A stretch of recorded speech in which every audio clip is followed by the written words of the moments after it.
depending on the time in which you're listening to this audio. Last time we started with a sign up form. A sign up form is one where you are applying for the first time or creating an account for the first time. So our sign up form looked like this. We had fields: first name, last name, username, email, password. And within this sign up button is where we put all our nice logic. This logic was meant to prepare a sign up.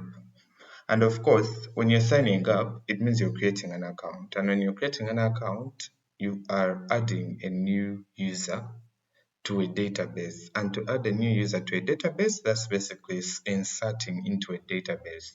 So this is what we did. Yeah, so the steps in doing that: you first import, create a connection string, create a new SQL connection, then you create a try block, you open a connection, you create your SQL string, you create a new command. What do you create a new command? The command is used to handle parameters. In this event, that same command is used to execute.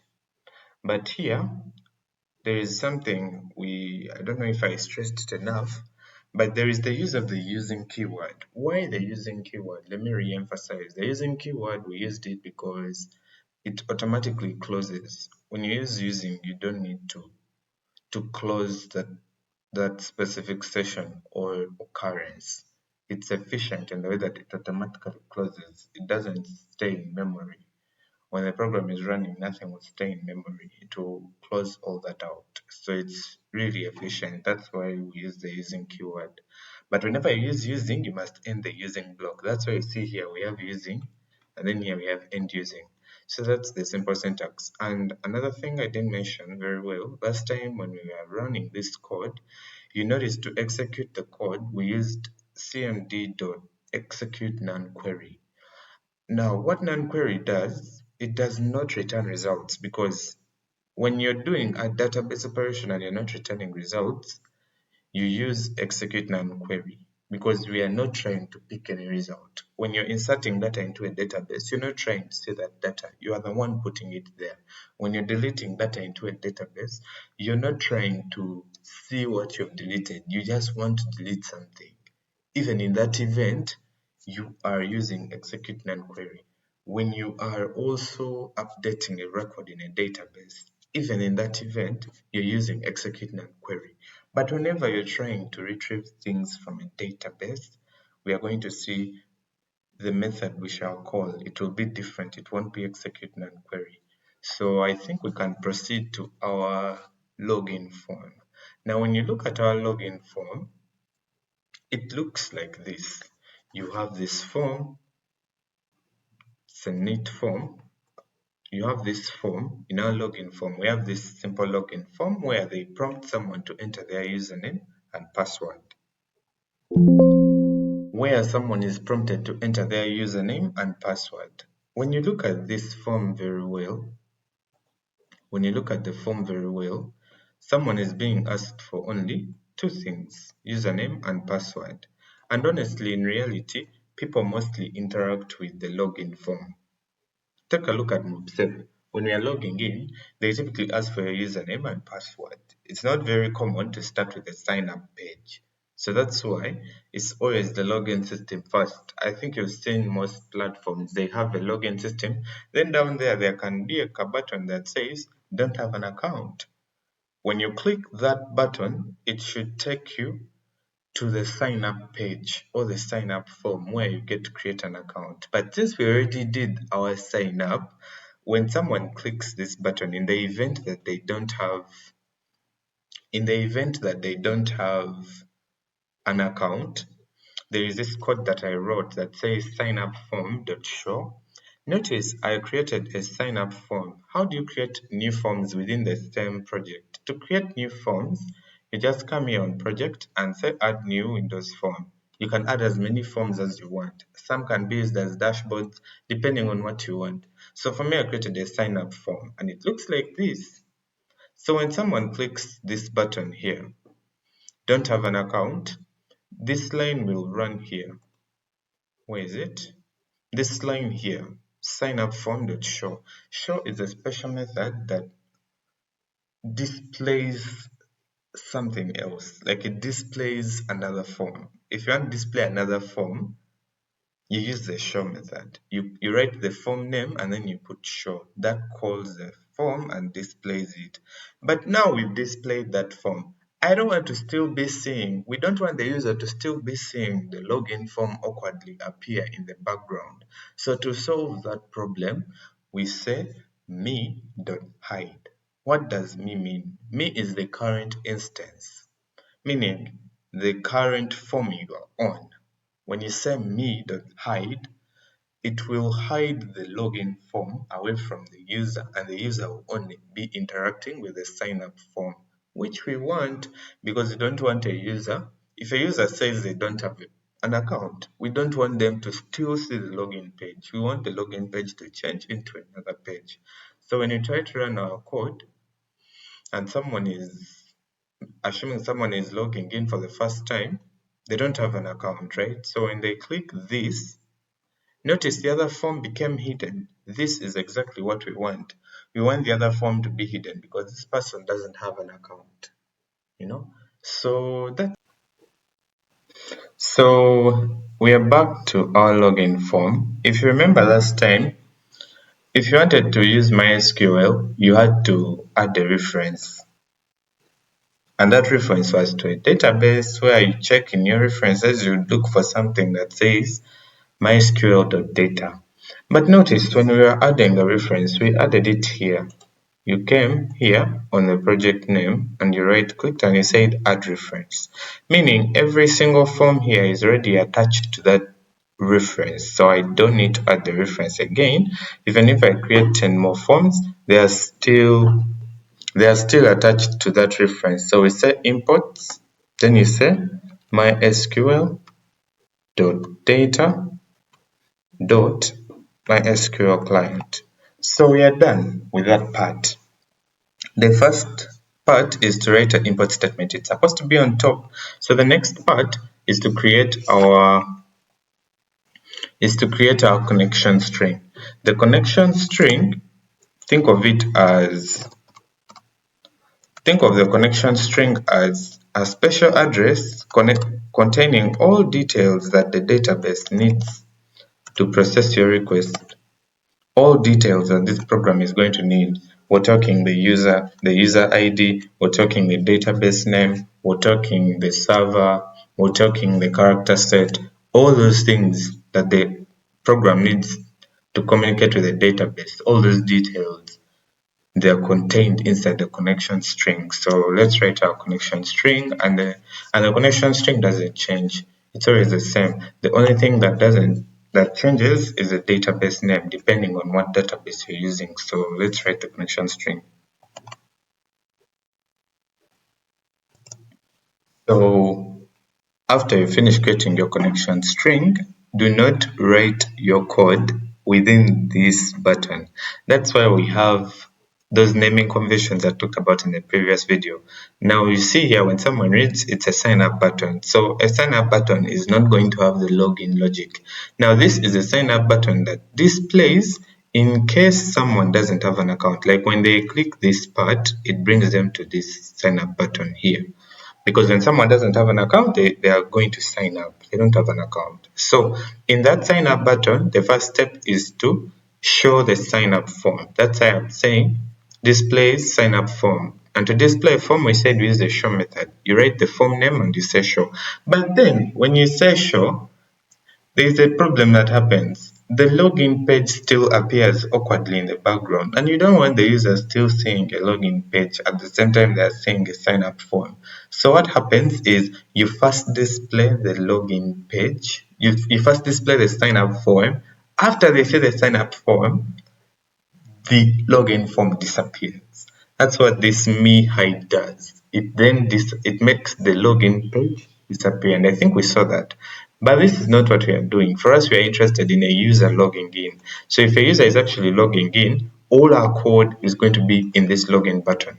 So we will hide this and we'll write all our code in the login button. So what's actually going to go next? After you create your connection string, the next part is to create a new a new connection object. To do that, we use the using keyword. So we will say using con as new MySQL. You say using con as new MySQL connection. And then you put a set of parentheses at the end. Now, this con, whenever you use the using keyword, you must end the using block. And we say the using keyword automatically closes a given session or connection from memory. It does not stay in memory to slow a program. It will automatically close it for you. So it's efficient. So we say using con as new MySQL connection. Now this MySQL connection, it takes an argument, and the argument it takes is a connection string. So whenever you see the new keyword, just know that's an object. And every object is an instance of a class, and a class has a constructor. So within the SQL connection class that is built in within this VB, there is probably a constructor that takes a connection string. So that's why whenever we are creating a new connection object, we must put a connection string inside the brackets, because probably somewhere in this MySQL connection, the class where it belongs, probably somewhere in that class, in the SQL connection class, there is a constructor that requires a connection string. So that's the first step to create our connection string. So you can actually write a comment. To write a comment, you use one single quote and you say create a new connection string. So now that you're done creating your new connection string, the next part is to write the SQL query. Now, the thing with the SQL query, it's error prone. That area, you expect someone to make a mistake there easily. So anything error prone, you wrap it inside a try catch block. So that SQL string of ours, that create SQL, you can even call it SQL, create SQL code to handle logging. Now, of course, if we are trying to log in, we shall set dimension SQL as string, because that's a string. When we are trying to log in, we are trying to check the database for results. We are trying to retrieve something. It's not like the other one where we are inserting into a database. This time we are not inserting into a database, but rather we are trying to pick something from a database. We are trying to get something from a database. Now this is a retrieval. We are trying to retrieve something from a database. And retrieving is to get something from a database. So if we're trying to get, in MySQL, when you're trying to retrieve things from a database, you use the select keyword. So we are going to change our syntax. Instead of insert into, we are going to say select. So it will look something like this. We say select. What are we selecting? You can select a specific field and you say select username, select password, but be keen. Here, you maintain the same fields. If you want to specify the fields, maybe for you want to select the username and the password. Maybe those are the fields you want to select. So in that event, you will say select username, select password from the table which is users, select username, select password from users. Yes, our table is called users. Yes, from users. Now, you specify the where clause. The where clause specifies something we are looking for. And say someone is logging in, they are logging in with a specific username and a specific password. So we want to check our database and return results that match that pattern. So we want to make sure whatever we select matches what the user has written for us. Does it really match what the user has written?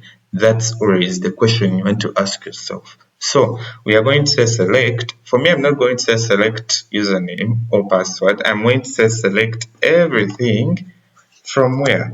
From users table. From users, where the where clause checks if something meets a given condition. So I'm selecting everything in that database, and I want to know in that table, and I want to know whether certain conditions are met. So we want to check whether the username is equal to. Now here is the interesting part. I could easily come here and I pick the username text box and I write, where is the username text box? I'm trying to look for it here. I want to see the name I gave it. Yes, I called it username text box. I could easily write this directly, but the reason why we don't do that is because I could pick the value directly. Is because we are trying to prevent an SQL injection. Someone can attack your database if you pick values directly. So we have to parameterize the values before we pick them. You never trust anything the user does. You always error check it. You always run through error checks. You just don't trust anything the user does, because they can hack your database like that. They can inject your database. So to avoid such things, we use parameters instead. Parameters are placeholders. So it's a safe way of picking things from a user without compromising your database. So we'll say where username equal to, you put an @ sign. Now the @ sign it represents parameters. So you say where username is equal to username. And now AND is a logical operator. If you remember, the AND operator checks if both conditions are true and returns it. It checks if both conditions are true and returns true. It only returns true when both conditions are true. Now here we only use strictly AND. We can't use OR. The reason why OR is not good, the logical operator OR returns true as long as one of the conditions is true. So in that event, imagine it's a real login system like your MobSec. As long as I know a student email, I can log in there. I don't need to have a correct password. Even if I don't have you might be there when you know the password, but it's highly unlikely that someone knows your password but they don't know your username. But you might find that someone knows your username but they don't know your password. We don't want the system to grant that person access. It should only grant that person access if both credentials are correct. So that's why we're using a logical operator AND. So I will say where username equal to username and password equal to, you put your and @ sign and you put your parameter. So this is done. We've created our SQL query that we are going to run in our database. Now that the SQL query is done, we need to create a new SQL command. The command is what will handle our parameters. We'll need a command to run the code in simple terms. So we are going to create a command. And I think you remember how we create a command. It's also an object. So you can say using cmd as new MySQL command. As new MySQL command. So you just look for it. And this is an object as well. It's a new command object. So we are going to say create a new command object. So we shall say using cmd as new MySQL command. Now this SQL command, like we said, whenever you see the new keyword, just know that's an object being created. So we are creating an object called cmd as new MySQL command. Now it means that this MySQL command belongs probably to a command class somewhere in this. It's built in, you don't need to see that, but whenever you see new with some other word at the end, just know that's an object being created. So, and remember, objects are instances of a class. So there's probably an SQL command class somewhere built in VB that has a constructor. And a constructor is a special method that initializes objects, if you remember our Java. So it means this SQL command probably has a constructor that needs arguments are like the values. When we create a function and we put something in the brackets as we are creating a function, those are called parameters. But when you're calling that function, you need to put their values. Now the actual values are called arguments. So this SQL command takes two arguments. The first argument is the SQL string, and then the second argument is the connection to the SQL client, this new connection here. So we say con. Oh, I had forgotten to open a session. So to open a session, you say con.open.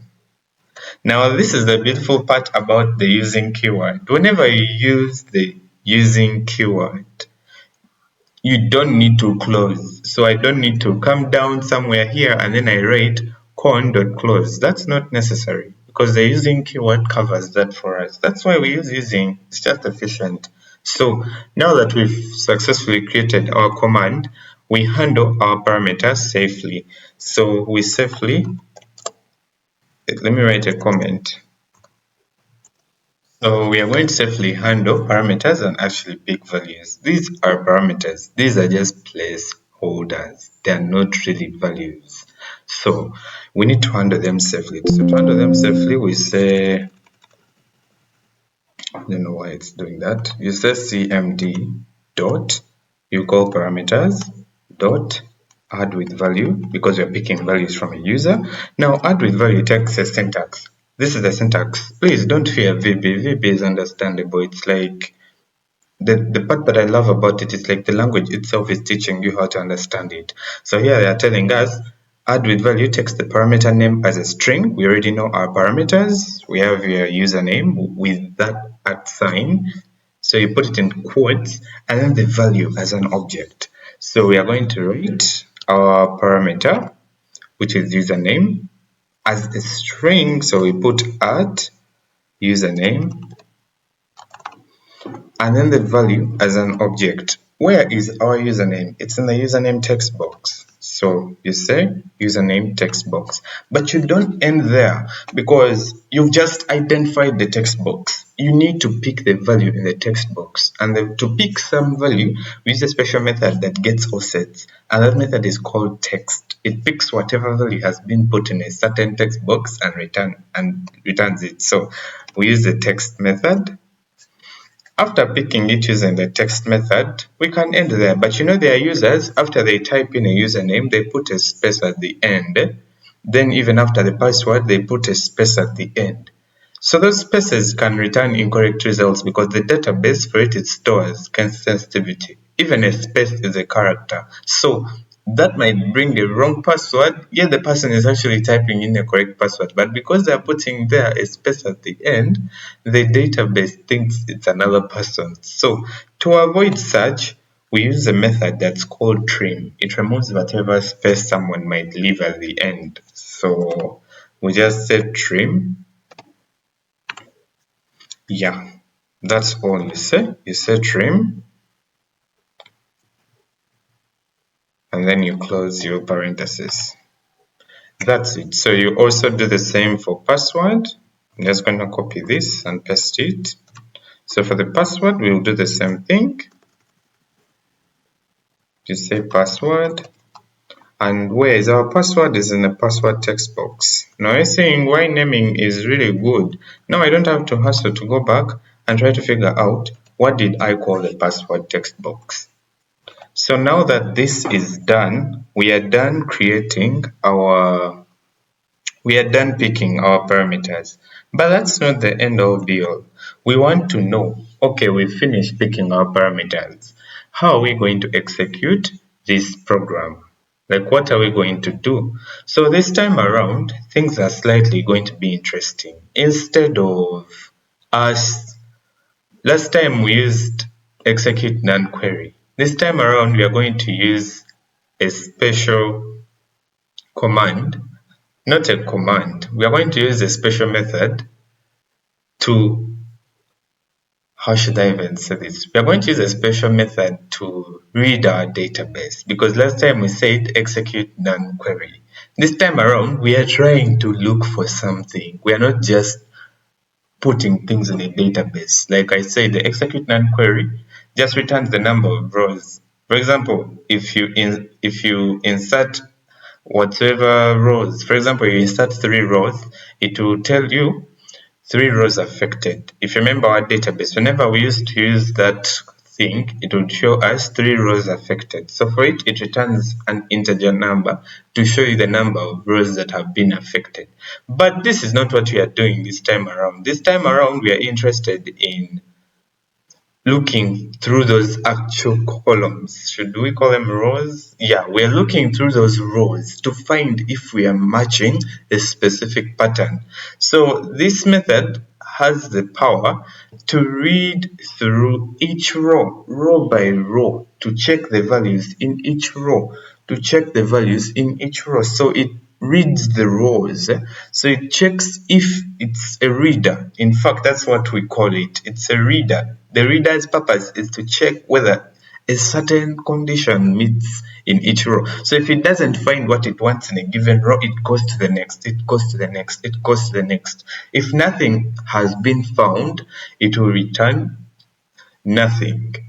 But if something has been found, it will return that result. So we are not displaying any result to the user, but we are trying to find whether something exists. So we use a reader to read the database. That's why in the CRUD acronym, it's CRUD, create, read, update, delete. We already saw the create where we inserted into the database. Now we are reading the database. Then the next part will be updating, the next part will be deleting. So we are going to create a reader. Let me just call it create reader. So set dim, use the dimension keyword, dimension reader as MySQL reader. You'll see it even here down. You just look for it. MySQL data reader. So that's all you say.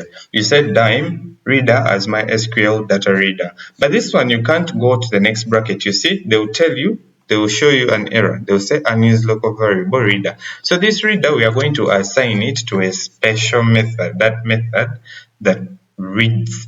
The other side, we say execute none query. This time around, we are not executing none query. We are calling a different method. So we still use our command. Remember, the command is what executes the code. So we say command is equal to cmd dot. The other time we said execute none query. This time we are not executing none query. Instead, we execute reader. So we say execute reader. So now that is done, we are going to write an if statement. You can leave your code here like this and you go and it will work. This is enough, your code will still work. But the problem with this, how will someone know that what they've entered is correct? What happens next? This won't show anything. So we need to show them a success message. Like when someone logs in and it displays, oh, your login has been successful. Oh, your successful login successful. And when the login is successful, what next? We need to know what happens next. Now that I've successfully logged in, what is going to happen? We need to know all those details. When someone's login is successful, we probably want another page to open. So there's another page that I called your profile. It may not be necessarily your profile, but I'm going to add some other things here such that only when someone is successful, this page opens. If the person is not successful, the page doesn't open. So let's actually write an if statement to handle that. Because you can end here, but we want the code to be meaningful. When someone logs in with the right credentials, it should tell them correct logins. Then they proceed maybe to the next page. But if there is a wrong password, we also want to show them something. So we will say if, we are creating an if statement, scenarios on correct and incorrect details. So we will say if, now here I want you to see something. The reader, we say dimension reader as MySQL data reader is equal to cmd execute none reader. What this line means is we are creating a reader that's its type is it's an SQL data reader. So when we say CMD, CMD is our new SQL command object. And on that object, you're calling the execute reader method. Now that method, its purpose will be to check our database and read row after row. It doesn't go back to the top. It reads top going down. It reads the first. If it doesn't find what it wants, it goes to the second, it goes to the third, it goes to the fourth. It keeps going like that. So we need to check we are checking if certain condition is true. If what we want has been found, what should happen next? So we are going to say if reader, now here we are going to call a certain method called has rows. Remember? Rows. If the reader reads and the rows have the said values, something should happen. If the reader has values, that's why has rows. Whenever you see a method has rows, has something, is empty, those methods return booleans. They return either true or false. So this reader is going to check whether the rows have the said values we want. Is there a username that matches that username? Is there a password that matches that password? If those rows are there, then we are going to display a message for the user. A successful message, like a message that says your details are correct or something like that, or login successful. We should show them something at least that tells them, okay, my details are correct. So we continue. Yes. So you can just say when this tests true, meaning if we actually find rows that have the username as the same as the username the user has written and a password that also matches, it should show them login successful. But this is odd. This type of message box, so that's why we use MessageBox show. The reason why we do this is this one supports various special there are different ways in which you can display message that might not be available for MessageBox just. So this one you still login successful, but we're going to change it a bit.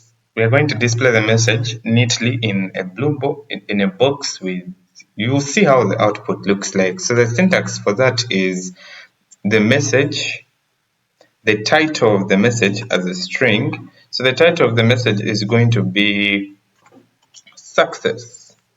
Like when someone logs in successfully, the title should be success. So after the title is done, the next part, the buttons, they're already giving it to you. So you say buttons, okay.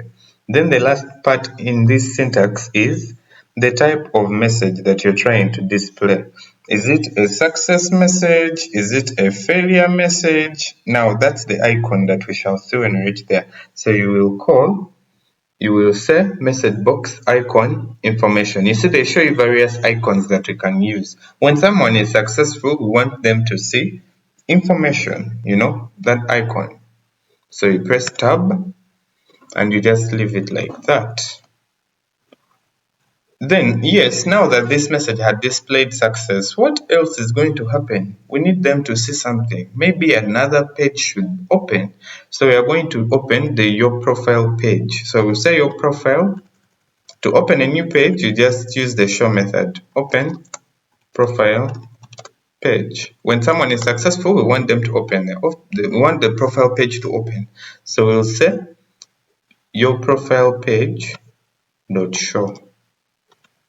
So this will display the profile page. Now that the profile page has opened, we don't want the login form to awkwardly display in the background because we want the user to only see that as a new page. So to do that, you're just going to say me dot hide.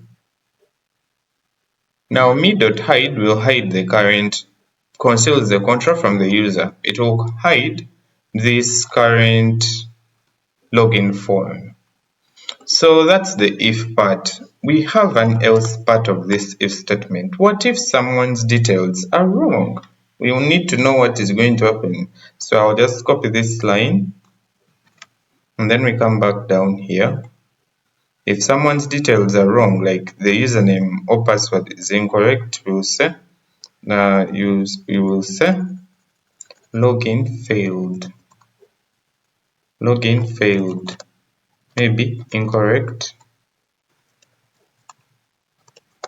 Incorrect username or password. Now, the title of this message will not be success. We want it to be a different title that says fail, failed. That's the title of the message. We don't want it to be a successful message. We want it to show failed. So message box, okay, then here instead of information, we are using a different icon. So you see they're telling you a various number of icons. There is the error, there is the asterisk, there is none, there is question, there is stop, there is warning. So I'll use the error one and we see how that one looks like the other side. So just like that, we have finished our project. So we are going to go to the database and we will look for results and we pick passwords and we go and try them out the other side. So I'm going to take a photo on my phone and then we will go the other side and try logging in as one of these people and we see whether our code is working. So you save, then we go the other side and see. We're going to run our code and see what actually happens when someone tries to write in details. So let's go and see. Okay, I have checked the database and I've got the details to those people's usernames. So we are going to try out some few and see what happens. So remember our syntax that said login successful. This is the name of the message that's going to display in the message box. But the name of that message box is going to be called success. The button inside will be okay. And the icon will be an exclamation mark. The same applies here. The message itself is login failed. Use incorrect username or password. Then the title of the message box will be failed. Then it will have an OK button as usual. Then message box icon will show the error, like in case someone has an error. So let's actually run our code and see what happens. So you're probably wondering, your profile show, where is that page? We want that when someone is successful, they are going to see a special profile or a special page that is going to have a bunch of text. Are you seeing this?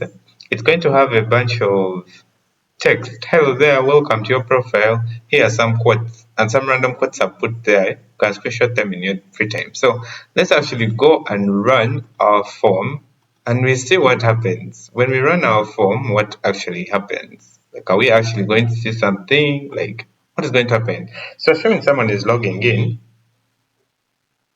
so let's expand. So someone could be logging in. So I've checked my database, so I know these people's details. I'm just going to say the username is jhat165.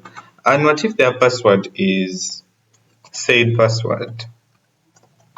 Maybe the password is #K and a $sign at the end. That's the username, that's the password. So these are obviously correct. The reason as to why we use trim is that when someone puts spaces like this, the trim method is automatically going to remove those spaces. So that's the beautiful thing with trim. It removes those types of issues. So when we log in, let's actually see, of course, these are the correct details. But without the use of the trim method, the database will show you an error because spaces are also characters. So when you say login, the trim method is going to remove all the spaces at the end and at the beginning. So let's actually log in and we see what happens. When you log in, you see the name of our text box is called success. The message is login successful. The button in the message box is OK. And the icon is information. So of course, if you recall our code says that when someone puts a correct username and we have checked that the rows exist, we show this message. When the message displays, we take them to their profile page. There is a profile page. When they reach the profile page, we hide the login form because it would be awkward when you open another page but you still see the login form. Of course, this is not how big systems look like, because you should check the username, you should check the password. But for the sake of learning purposes, let's just see what happens next. See, the other form hidden, it disappeared, the login form, and we are on a new form that says, hello there, welcome to your profile, here are some quotes. Finding some quiet time in your life, I think, is hugely important. A human being is not attaining his full heights until he's educated. Good judgment comes from experience, and experience comes from bad judgment. In order to succeed, your desire for success should be greater than your fear of failure. So these are some quotes, and that's basically how you log in. So when you exit profile, it will close this page completely. So that's it. So what if someone writes wrong details? We want to know what's happening. Like when someone writes wrong details, for example, I write win, and even the password I write win, we should see some sort of error, and it's not going to take us to the other page. We will stay on this page. You see, the title of the text box is failed, but the message is login failed, incorrect username and password, and the icon is neatly showing for errors. So that's why we use MessageBox that show. It allows us to use such things. You can use icons, you can use even your text box can get a title. That's the beautiful thing about that. So that's that. And what if you're in a scenario and the user doesn't have they don't have an account, but they want to create an account? They click this button here that says don't have an account. When they click this button, it will hide the login page and open the other sign up form we saw. So once I click this, it's going to show them this sign up form. So that's essentially how you design a login form, and that's how you also have a sign up button. So we started with the sign up, we put some people in the database. Now we created the login to actually check the database whether such people exist. So that's how we do this. Don't forget to like, share, and subscribe. And if you feel like there's something I've not covered or something you've not understood, please go to the comment section and write it there. If there are some topics in other courses or subjects or languages that you would like us to explore, put them there. We are all learning, and we either code today or debug forever. Have a good day.